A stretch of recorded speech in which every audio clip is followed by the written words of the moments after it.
Good afternoon, everyone. Let me start by addressing the tragic incident in northern Gaza today, where more than 100 Palestinians are reported to have been killed and many more injured. I first of all want to express the United States' deepest condolences to the families of those who died. Far too many innocent Palestinians have been killed over the course of this conflict, not just today, but over the past nearly 5 months. And when you think about today's tragedy, it is especially heartbreaking to consider how many of those families affected will be burying loved ones not for the first time.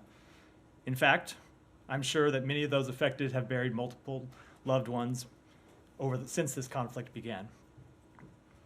When it comes to establishing facts on the ground, we are urgently seeking additional information on exactly what took place. We have been in touch with the Israeli government since early this morning and understand that an investigation is underway. We will be monitoring that investigation closely and pressing for answers. This tragic event also underscores the importance of expanding and sustaining the flow of humanitarian assistance into Gaza in response to the dire humanitarian situation, including through a potential temporary ceasefire as part of a hostage deal. If there's anything that the aerial footage of today's incident makes clear, it is just how desperate the situation on the ground is. People need more food. They need more water. They need medicine and other humanitarian goods, and they need it now.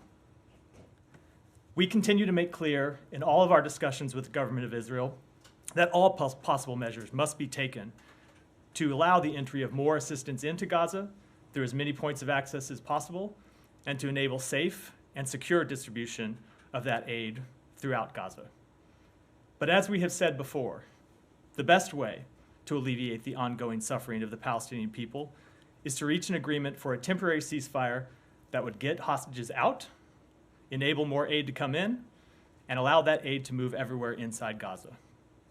We continue to work day and night to achieve that outcome, including through calls the President held this morning with President al-Sisi of Egypt and the Emir of Qatar, Sheikh Tamim, as well as one Secretary Blinken held earlier today with Qatari Prime Minister al-Thani. Every leader on those calls agreed that this terrible event underscores the urgency in bringing the hostage talks to a close. We continue to believe a deal is possible and that a deal is in the interests of Israel, the Palestinian people, and the broader region, and we will continue to push for it to be concluded as soon as possible. With that, Matt. Yes, thanks. So on that, what is your understanding of what happened? So our understanding is that there was a commercial convoy delivering humanitarian assistance, that there were no UN agencies involved. They were delivering assistance, and then beyond that, we have seen obviously conflicting reports. We've seen the reports from the government of Israel. We've seen accounts from local Palestinians who were on the scene. We don't have ground truth on what happened. We know what we've seen people say publicly, and we're seeking more information and looking for the results of the investigation, as I said in my opening comments.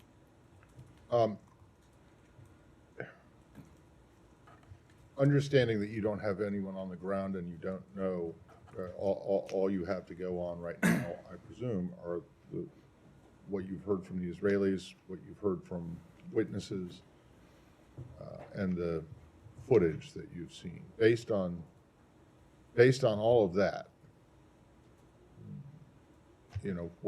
what can you say about what it appears happened?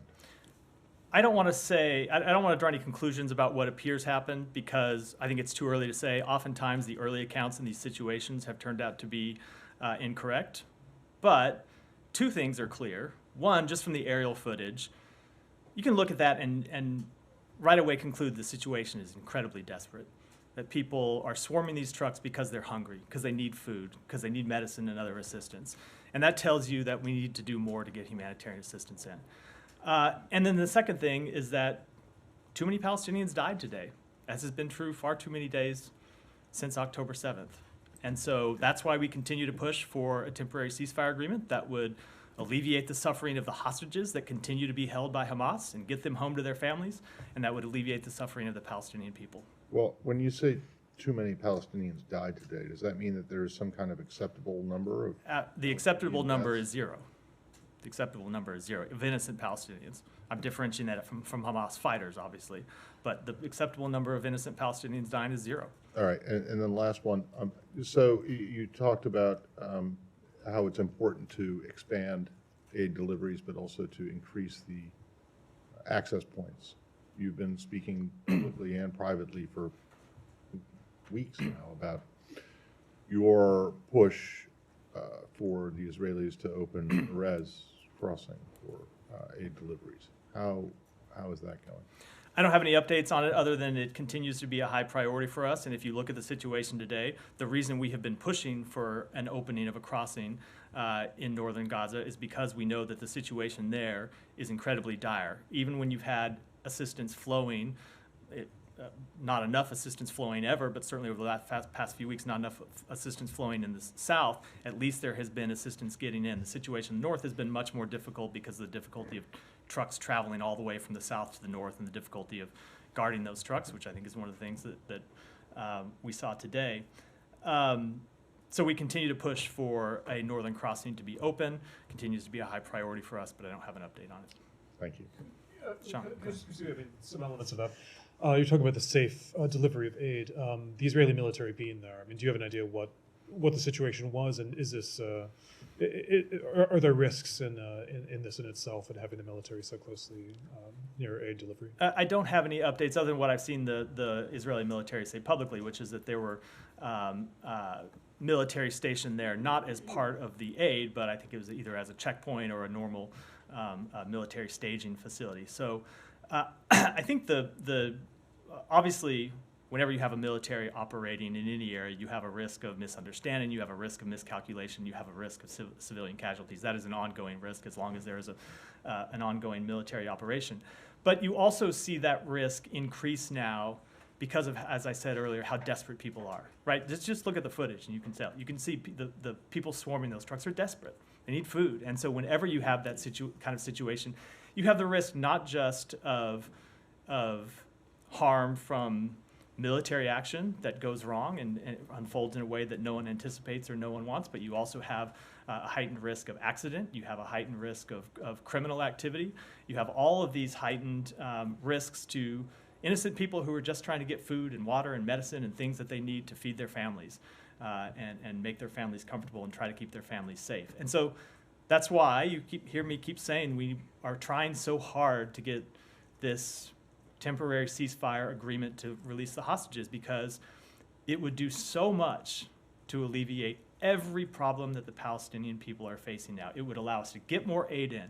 It would allow aid to be delivered safely throughout Gaza. And it would allow people in Gaza more freedom of movement to move around and get to aid and get to their homes and get to their neighborhoods. So it is urgent that this agreement be reached, and that is why you see the president and the secretary and others in the United States government pushing so hard to get it over the finish line. And just when you say that the United States is pressing for answers, in what form does that take? I mean, have there been calls initially, and to what extent will the U.S. follow up on that? Is there talk about accountability already for this? Again, I think it's appropriate to let the investigation unfold and see what it produces. But I can tell you, we were in touch at senior levels with the government of Israel early this morning, U.S. time. Obviously, Israel is 7 hours ahead of us. So by the time we woke up here, people in Israel in the embassy were already in touch, and those contacts were followed up by people here in the State Department pushing for answers and we're told that there's an investigation. We'll look to see what the results of that investigation yield and what further measures, if any, are appropriate. Jenny, go ahead. President Biden said that he believes that this will complicate the negotiations to secure that ceasefire and free the hostages. Can you give us any details about what's underlying his assessment there? I won't other than to say it very well could, but the reason you saw the president on the phone with the president of Egypt and the emir of Qatar, and the reason you saw the secretary on the phone with the prime minister of Qatar, is to try and push past this situation and to try to make clear that, in fact, this incident today, this tragedy today, just underscores why we need to get a hostage deal and why we need to get a temporary ceasefire as soon as possible. So it may very well complicate it, but our hope is that it will not, and we are going to push very hard to try to get a deal over the line. And can you give us any more details on what other measures the U.S. is considering to try to get aid into Gaza? We've seen reports potentially airdrops. Is there any So there are so we continue to try to improve the distribution system and work through that with the government of Israel and the United Nations, and try to find a way to unstick this problem that we have right now with providing security to convoys of assistance. We also continue to explore other measures. I'm not going to get into what those are from this podium, but we continue to consider a number of other possible measures to get assistance in, as well as working with other countries to get assistance in. You saw the government of Jordan facilitate an airdrop earlier this week, something that we very much support. But again, it's not to say that we are not focused on those, because we are, and those would help immediately. But the real solution here to this is to try to get, I should say, an agreement that would dramatically increase the flow of assistance in, and help with the distribution problems, and help with the problem that civilians face of being able to move safely to get to aid when it actually does make it in. And is there any discussion about any other crossings in the north of Gaza beyond Erez being opened? All I can say about that is that we continue to push for crossing in the north to be open, and I'll leave it at that. Simon? Come back to the crossing specifically. Could you, a lot of people will be looking at this and saying, you're the main supporter of Israel. Israel is completely in charge of this crossing, the Erez crossing, and other border crossings, and that could potentially open up aid to northern Gaza. We see these images, as you say, it demonstrates the desperation that people are feeling. Why is Israel unable to open that border? So there are a number of security and technical challenges that they have been willing to work through. They can, of course, speak to those directly. I won't try to speak for them, but I will speak on behalf of the United States and say that the Secretary has made clear directly in conversations with Israeli government partners, and as of others in the United States government, that we want to see a crossing open in the north as soon as possible. You may recall that it was our intervention and our push that got Rafah first open for humanitarian assistance, and then our push that got Kerem Shalom open for humanitarian assistance. In both those cases, it's not something that happened overnight. It's something that we pushed for repeatedly, and we're eventually able to achieve. And we are hopeful to eventually be able to achieve the opening of a crossing in the north, because we think it's incredibly important.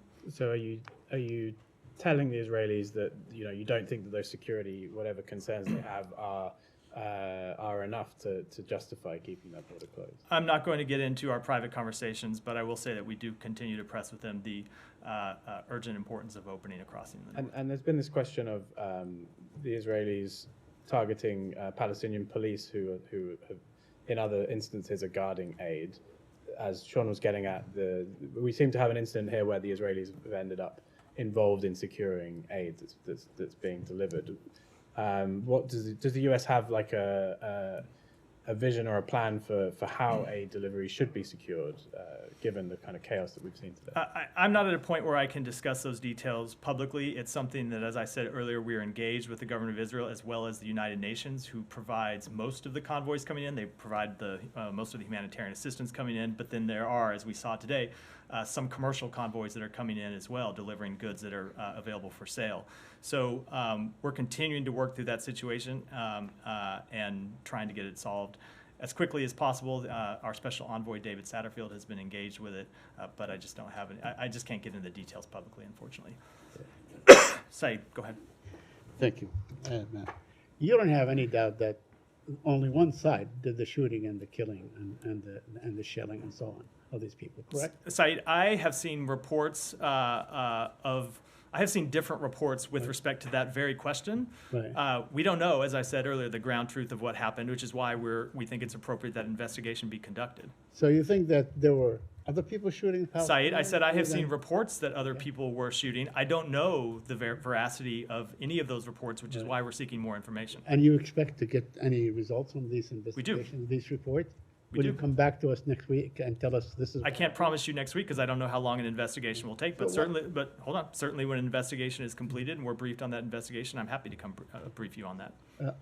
On the principle of it, why is it so difficult for this government to say we condemn the killing of children, Palestinian women and children? Why can't you say the word condemn? Saeed, if you listen to what I said a moment ago, No, hold on. Saeed, please don't interrupt me. Yeah. I said far too many Right. Palestinians have died. Thousands of Palestinian children have died, and it is a tragedy when one of them dies. Of course, we don't want to see a single child die.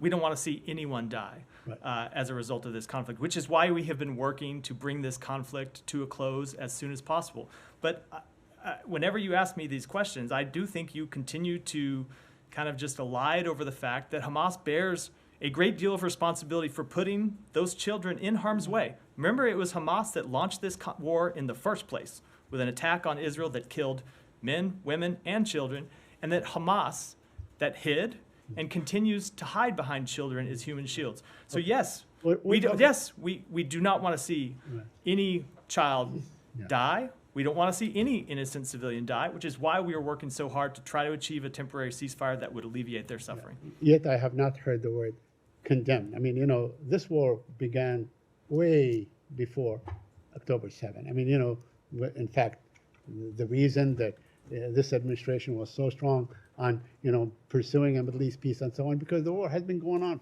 for decades before and so on. We heard this administration when they came into office talking about reopening the consulate, talking about reopening the PLO office here, talking about restarting and reigniting peace talks and so on, re-aiding UNRWA and so on, simply because the war has been going on for a very long time. Because Gaza was under siege for a very, very long time. Saeed, nothing that happened before October 7th justifies what Hamas did on that day. And it is what Hamas did on that day that led to the outbreak of this war and led to the suffering of so many innocent Palestinians. And I just feel it's important to correct that fact. That's fine. I mean, you guys said this many times before, but in fact, Israel has been waging war on Gaza for a very, very long time. Let me ask you on the aid issue, on the trucks and the trailers and so on. Is there anyone other than Israel that is holding the aid from going in? It is not a question of aid going in. That's not the problem right now, Saeed. The problem is that when aid gets in, there's a distribution problem inside Gaza right now because there are police officers, some of whom are members of Hamas, who have been providing the security for those for that distribution inside Gaza. And what Israel says is that they have a legitimate right to go after members of Hamas. So we would obviously prefer to see members of a security force inside Gaza who are not Hamas members, but that's not where we are today. So it is a situation that we continue to try to work through. So this is really the classic catch-22 kind of situation because Hamas governed Gaza for a very long time. All the police, all the many of the security forces and so on. Unless you supply Gaza with police and other staff people, whatever, who are from Egypt, from anywhere, to distribute these things, it's going to be the same people to distribute it. As I said, it is so this is really you're saying, okay, you can't, it's a catch-22 situation. I don't think you're listening to what I said. What I said is we believe the way to ultimately solve this problem is to try to get a temporary ceasefire that would get hostages out and alleviate this problem and make it possible for aid to move around and get food in people's mouths so they're not so hungry and they're not so desperate that they're swarming the convoys that do come in. Last question. One last question. One last question. Do you suspect that Mr. Netanyahu perhaps authorized this raid to scuttle the negotiation? There is no evidence of that I have seen. Said, go ahead. Thank you, Matt. You keep saying that you don't want to see any Palestinian civilians dead, and the number of civilians killed should be 0.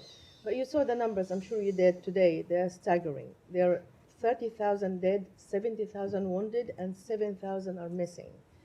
With due respect, Matt, many people in the Arab and Muslim world do not believe that this administration is sincere when they keep saying the same message that we don't want to see Palestinian dead for many reasons. Number one, you supply Israel with lethal weapon with no conditions and no reviews as much as we ask about it. And second is you shelter them in the Security Council and you still siding with Israel that no ceasefire till now. You want a short pause and it didn't work out. So how can you respond to people who criticize this administration that actually you're the one who's supporting the Israelis? So I would turn it around with a question, not to you, because I know that's not the way this exchange is supposed to work, but to anyone that wants Israel to stop the war unilaterally.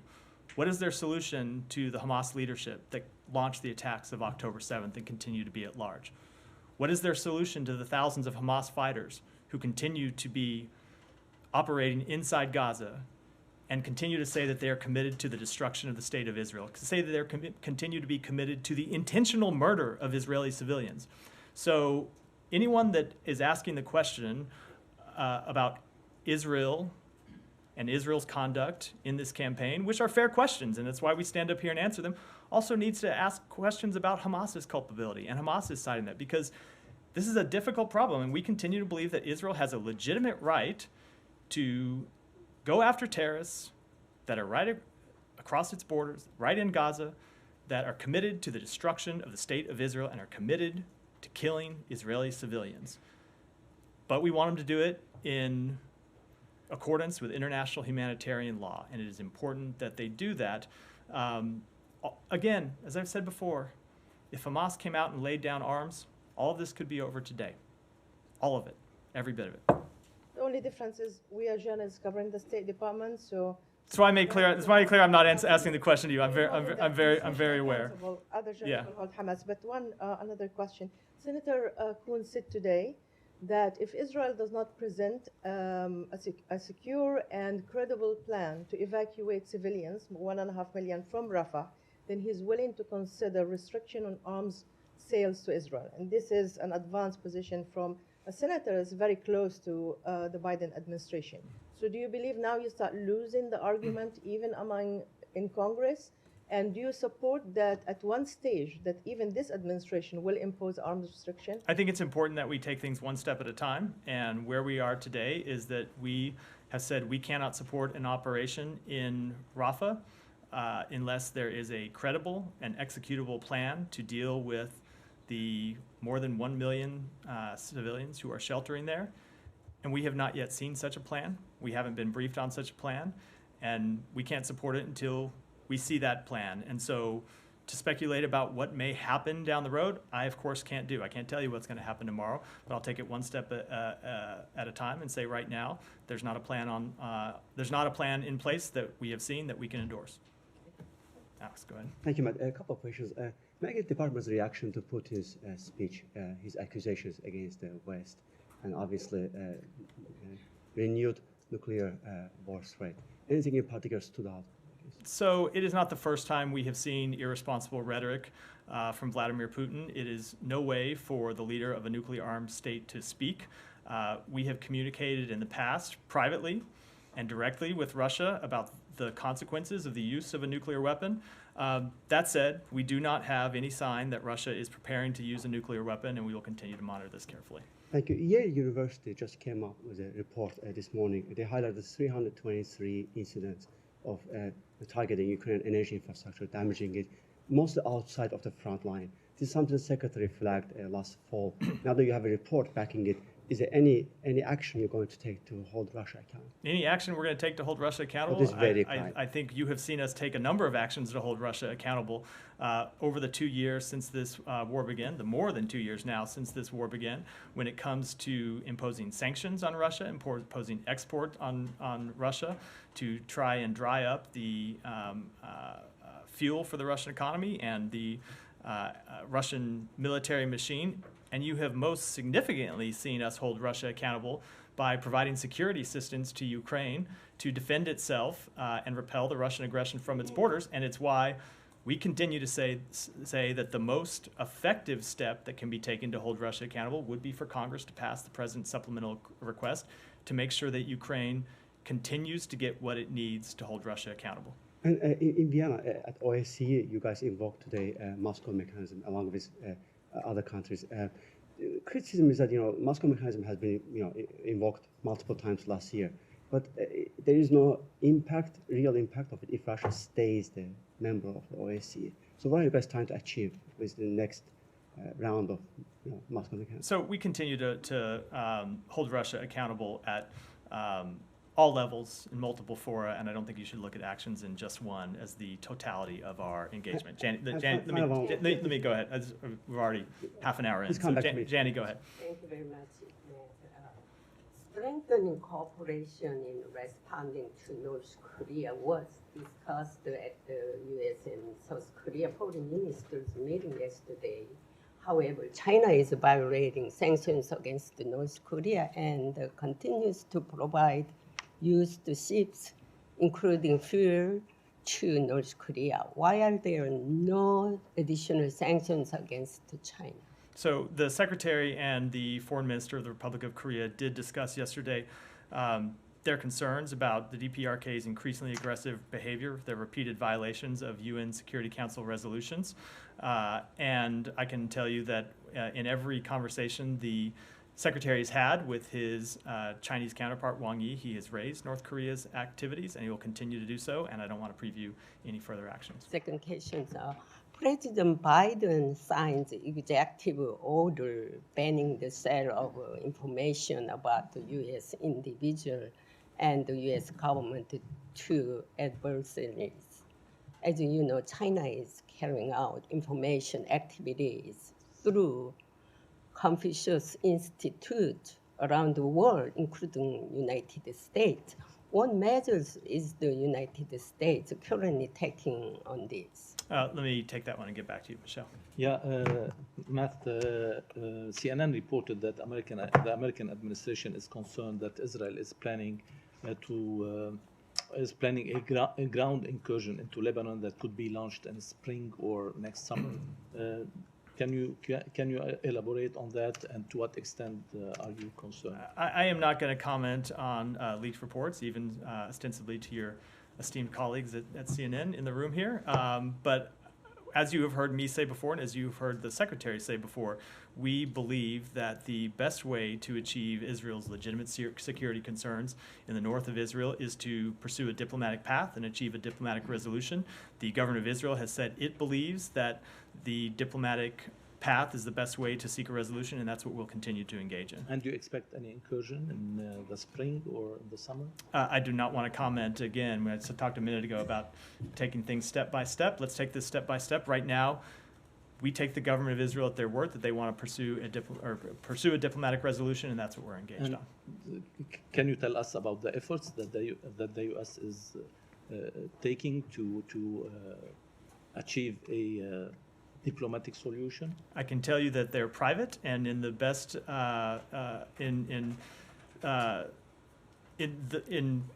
the best prospect of them being successful is to keep them private, but that we are engaged intensively on them. Thanks. Go ahead in the back, all the way. Matt, I know I thank you, skipped you a couple briefings ago, so. Thank you, Mark Stone from Sky News. The Defence Secretary Lloyd Austin said today that he was asked how many women and children had been killed by Israel since October the 7th. He said it was 25,000. If the total number is 30,000, that leaves 5,000 men killed. If you assume that all those men are combatants, which is an absurd assumption, but some have made that assumption, that means that more than 80% of the people killed since October the 7th are civilians. How is that anything other than a complete disaster and a total failure of American leadership? So I have seen the comments by the Secretary of Defense. I haven't seen them in full, so I will refer you to the Department of Defense to discuss exactly what he meant. But I will say whatever the exact number is of civilians that have been killed, it is far too high, which is what you heard me addressing a moment ago, and which is why we continue to try to perceive a temporary ceasefire that would alleviate that suffering. So but if I can follow up, first of all, are you suggesting that maybe the Defense Secretary got it wrong? No, I'm suggesting that for comments about the things the Defense Secretary said, you should take that up with the spokesperson for the Defense Department, who does have a daily briefing, and I'm sure we'll be happy to talk. So how many civilians do you think, how many women and children? I don't have a further estimate to offer. Go ahead. Thank you. Two questions on Iran. So what does the department think about the parliamentary elections to be held in Iran tomorrow? What is the expectation and assessment, and does it think that it's fair and free? And then I have another Iran question. So I have no expectation that Iran's elections will be free and fair, and I suspect that a great number of Iranians have no expectation that those elections will be free and fair. As you probably already know, thousands of candidates were already disqualified in an opaque process, and the world has long known that Iran's political system features undemocratic and non-transparent administrative, judicial, and electoral systems. And my second question is, what is, again, department's assessment of Russia putting an Iranian satellite into orbit does it believe that the satellite is, as the Iranians say, to be used for civilian purposes? So we've seen the reports of this satellite launch. It's yet another indication of the deepening military partnership between Iran and Russia. As we have warned publicly on a number of occasions, this partnership is harmful to Ukraine, to Iran's neighbors, and to the international community. We have demonstrated our ability to take action in response to the military partnership between Russia and Iran in close coordination with our partners and allies. And if Iran goes further and sells ballistic missiles to Russia, I can assure you the response from the international community will be swift and severe. Go ahead, and I'll come to you next.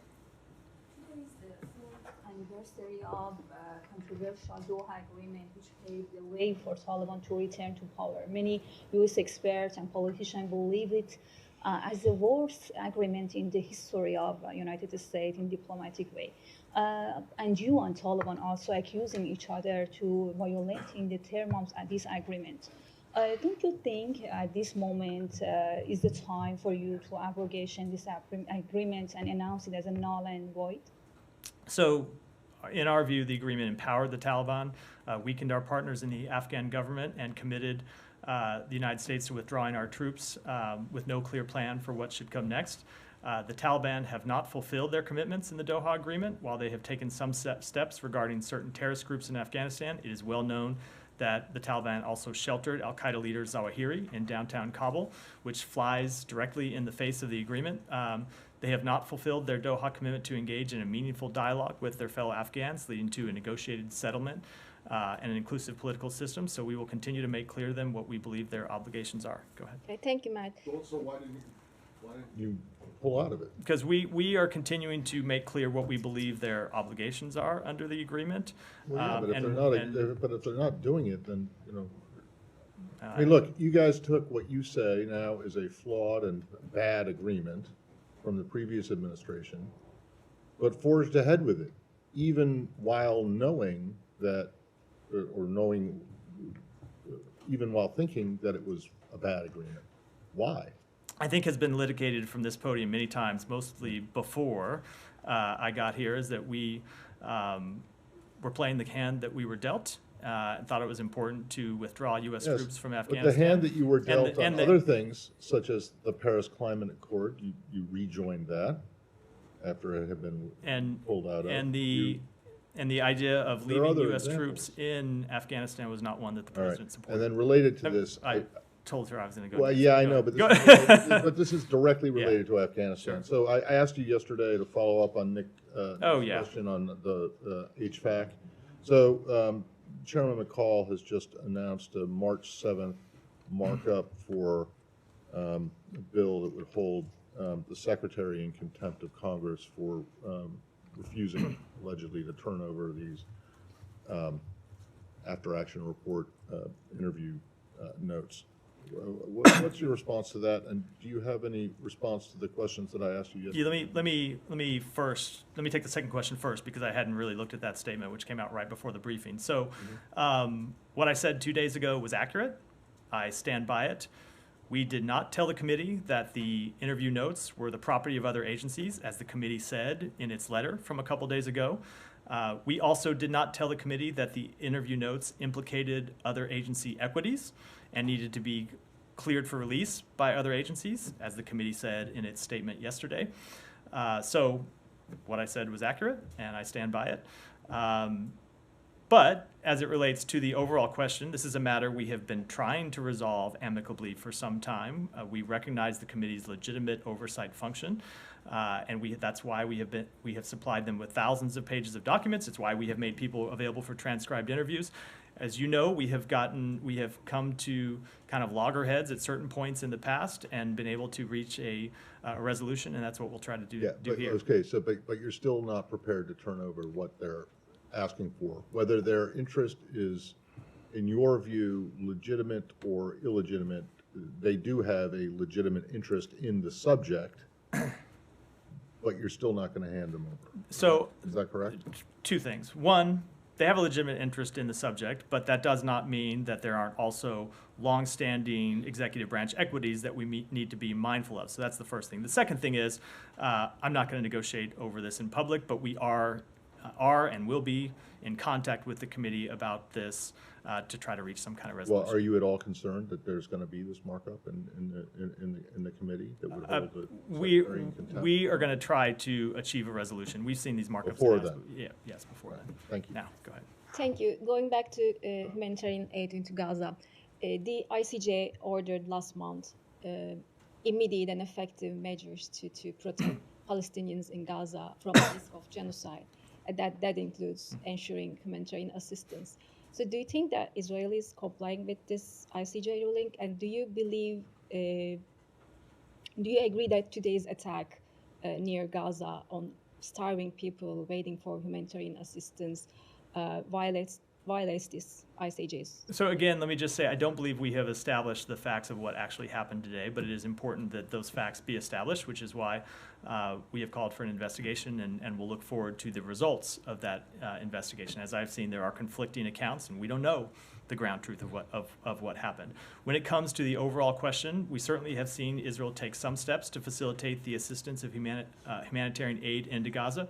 But we think that there's more that they can do and more that they should do, and it's why we continue to press them on. I have a follow-up Yeah, go on ahead. that, because UNRWA's head Lazzarini today said during an interview with CNN that there has been a 50% reduction of humanitarian aid entering Gaza compared to last month, despite the ICJ's ruling. So it seems that Israel is not taking maybe those steps to allow more humanitarian aid. Do you think that Israel maybe should face some consequences for not complying with this rule? So we think they should allow more humanitarian assistance in, but ultimately this goes to this problem I was referring to a minute ago, where you have the problem not just of it getting in, but then getting properly distributed to those who need it because of the very severe security situation on the ground. That's what we want to see resolved, and that's what we're working with the government of Israel as well as the appropriate UN agencies on trying to accomplish. Go ahead, Jen. Palestinian factions are meeting in Moscow today. I'm wondering what the U.S. assessment is of Moscow taking this role to try to play, I guess, a diplomatic role here. So we have not seen Moscow play much of any role in trying to resolve this conflict since October 7th. We have always said that we would welcome countries that were willing to play a constructive role in trying to achieve a diplomatic resolution, but I will say it has never been our assessment that that is the role that Moscow wants or is willing to play. John. Could I take you to Africa for a few? Yeah. Ghana, I know there was a statement that you issued last night on the anti-LGBTQ bill. Just to follow up on that, if my understanding is that the president, Akufo-Addo, hasn't signed it yet, are there talks with Ghana trying to stop this from becoming law? And if it comes to fruition, is there a sense of what the repercussions, if any, could be from the U.S.? So we have made very clear what our opinion is on that law. You can look at my statement yesterday, and we have made that clear in private conversations with the government of Ghana as well. I don't think I should get any more specific than that, but if this bill becomes law, it would certainly have a chilling effect on foreign investment and tourism in Ghana. You've seen that same chilling effect bear fruit in Uganda, which passed a very similar law in the past. And I can say that should the bill pass, it would potentially have ramifications on U.S. assistance in the country. Sure. Just a couple more in Africa. Yeah. In Chad, the opposition leader is killed, Mr. Dilo Joru.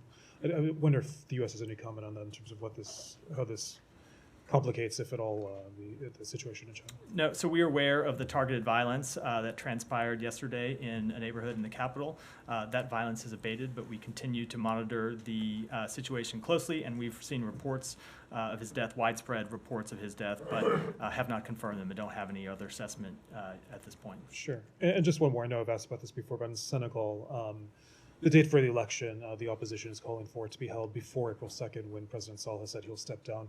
I know you've said before that the U.S. wants the election as soon as possible. Does the U.S. want to weigh in on that timeline, whether it should be before he leaves office? I don't want to weigh in other than to reiterate what we have said before, which is, as the Supreme Court ordered, we want to see the constitutional process followed, and we want to see the election as soon as possible. I'll take a couple more and then wrap. Go ahead. Thank you very much.